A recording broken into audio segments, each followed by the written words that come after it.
How are we going, everyone? I'm trying to get out into every part of the garden as fast as possible so I can clean up the bit of a mess that I've created here by not being here. That's called neglect. Now we're at the Espalier citrus trees here. Look at this orange tree, it's nuts. Look at it, just loaded with fruit everywhere.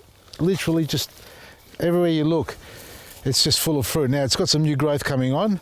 And this time of the year, normally, folks, you wouldn't do so much pruning on it, but you can do a bit of a tidy up, and it needs to be tidied up. And citrus trees, unlike your typical fruit trees, well, I won't say unlike them, they're pretty much the same as far as they all want to grow. They put on their summer growth or their autumn growth in the case of citrus trees. They do need some maintenance. Fruit trees, the deciduous ones, will drop some leaves, have some branches die back or get broken. Whereas with the citrus, well, other than that, they always put on some more growth and they start filling up the guts in the middle more so. They can get a little bit congested. So when it comes to pruning them, it's not about pruning just anywhere willy-nilly, removing branches that you otherwise don't want to keep there because it's growing in the wrong space and that branch is full of fruit. No, you wouldn't cut that. You want to keep that branch that's got the fruit on, even if it's growing in the wrong space, and then prune around it or prune it after you've harvested the fruit off the citrus trees. Now, in the past, I've said to you to prune on a regular basis. In the future, I'm going to say the same thing, and in the present, and that's what I'm doing. So I'm pruning on a regular basis. It's not a big prune, it's a tidy up. Sometimes I might prune 5 branches, 2 branches, or 10 branches. Have a look at this at the top there now. We've got new growth coming on, and it's not very, it's not fast, it's not vibrant, it's not bursting out of the blocks because we are cooling down in the season and this will slow down in due course. It's okay to leave this grow on there a little bit more, but monitor it because sometimes they may jump out of the blocks and grow about 1 foot, 2 foot in a week, and you want to take that off because otherwise too much energy is going to the top of the tree. So in this case here, I'm going to work with this. It's not bad. It's the other side that I haven't done any pruning properly because every time we do these little segments, I seem to be on this side. So let's go on the other side and freak out. Well, folks, this is what happens when you turn a blind eye to your garden. Well, I don't turn a blind eye to it. I just walk away from it. I suppose that expression means being lazy. I'm just going to rest this up here because I don't need this tape tool. By the way, this is a tape tool. This is the old model. That's what I've got at the moment. The new ones are nice and flashy, got more economical designs on them, orange and black. They're perfect when you want to tie a plant up to a frame or a garden stake. And this here is our Espalier, and you just put a little tape like that onto it. Unfortunately, it's not biodegradable because after 3 months, if it was biodegradable, the tree would just fall over. It wouldn't be holding anything. So it's a small amount of plastic that you're putting onto this framework here to train a tree. Now on this side here, well, let me just rest this here like that and get the secateurs out, folks, because look at this mess. Look at that. I've allowed it to grow out too far, and there's no fruit on it. Now we've got more growth coming on and it's just going to keep growing out. So this is an Espalier where on the other side we're getting a better shape out of it. On this side here we're getting no shape out of it. I've got to tie this down to here and then take off the end. So if you're doing Espaliers, they need a bit of work. Tie it down like that, and that's the boundary of where it's got to grow. So we just snip it off. Now let's get stuck into this. Too much waffle. We just cut now. Anything growing out more than about 4 to 6 inches, just cut it off, folks. I mean, unless there's fruit on it. In this case here, I'm going to look at this. What am I going to do with this? If I don't remove this completely, if you can see where it's coming from, all the way down in here. It's had one prune in the past. Where is it? There it is there. We've pruned it once in the past and maybe a second time on this side here, and that's it. So we're going to just lop this just above those couple of leaves that we've got growing out of there like that, shorten it right up. Now I said to you earlier not to do a hard prune on citrus, and you shouldn't do a hard one at any one time unless your tree is completely out of control. And this is an Espalier and we're already growing out too far. So we need to remove all these long weeping branches here, or branches that are pushing out, back to its framework, because we only want it to grow about 20 centimeters in thickness on this side, no more than that really, maybe 30 if it's got fruit hanging off it, but you don't want long branches like this that are 50, 60 centimeters long and doing absolutely nothing.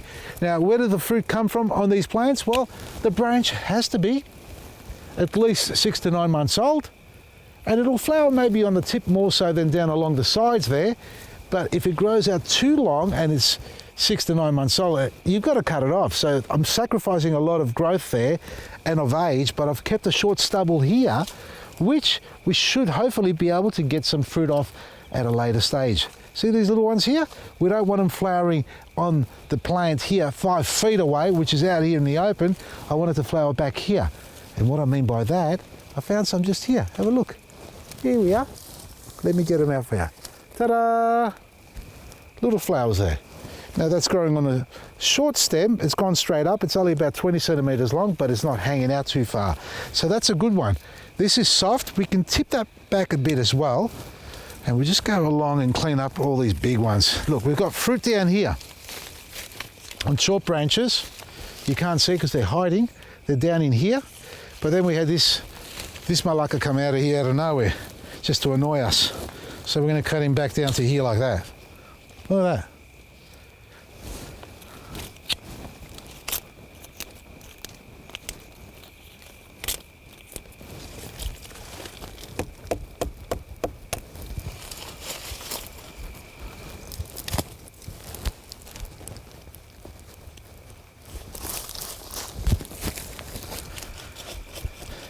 A little bit of liquid gold. There's your second tree. Maresi. Folks, this is the most I've ever allowed this tree to grow out of control. So I'm doing the biggest prune I've ever done on this tree at any one time. And I'm going against the grainy as what I said, but if I don't do that, I'm just going to waste more energy on the tree, allowing it to grow out of control, out of its perimeters of where I want it to be. So I'm going to bring it down. I'm being careful not to remove ones with flowers. Even though it's growing out a little bit, there's some good flowers there. This one hasn't got any. So let's remove that before it tries to get some. We'll leave the little stubble on the side there. So we just keep these long ones like that. See that there? 1, 2, 3, 4 branches, 5 branches have got flowers on them. They're probably about 30 centimeters away from the framework, and that's as far as I allow it to be. But all the others, we're going to bring them right down. It's almost as much as I can do with this one, folks. I've brought it back to some sort of shape. Still needs a bit more work, but it's a lot better than what it was.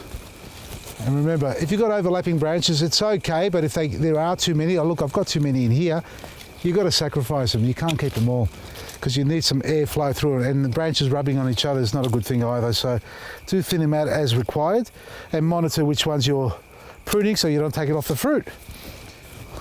Not bad, not bad, getting there. It's a lot better than what it was.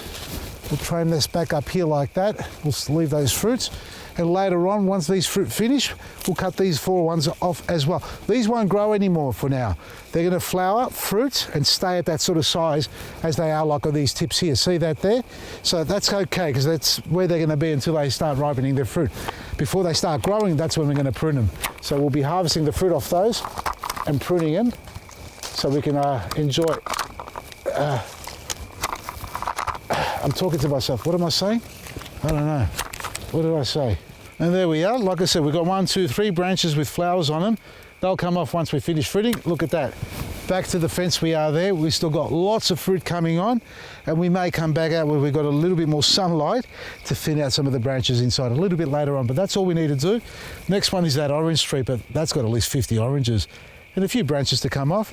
So when it comes to pruning your citrus, a little bit over the whole course of the year, but not so much when there's a lot of fruit coming on. And obviously don't sacrifice the fruit because you want to shape the tree. Let it finish fruiting, then harvest and cut that branch off that you need to remove, like this one here in a minute. Check out our website, vasilisgarden.com, and folks, don't forget the Yarra Valley Plant Fair Garden Expo is on 21st of April at the Yarra Valley, it's in Wandon, sorry, 125 if I'm not mistaken, Quail Road, Wandon North. Check out the website, Yarra Valley Plant Fair Garden Expo, and book your tickets. You're going to have a great day out there. There's lots of stall holders, a lot of plant collectors there, a lot of great demonstrations. We'll have our stall there as well.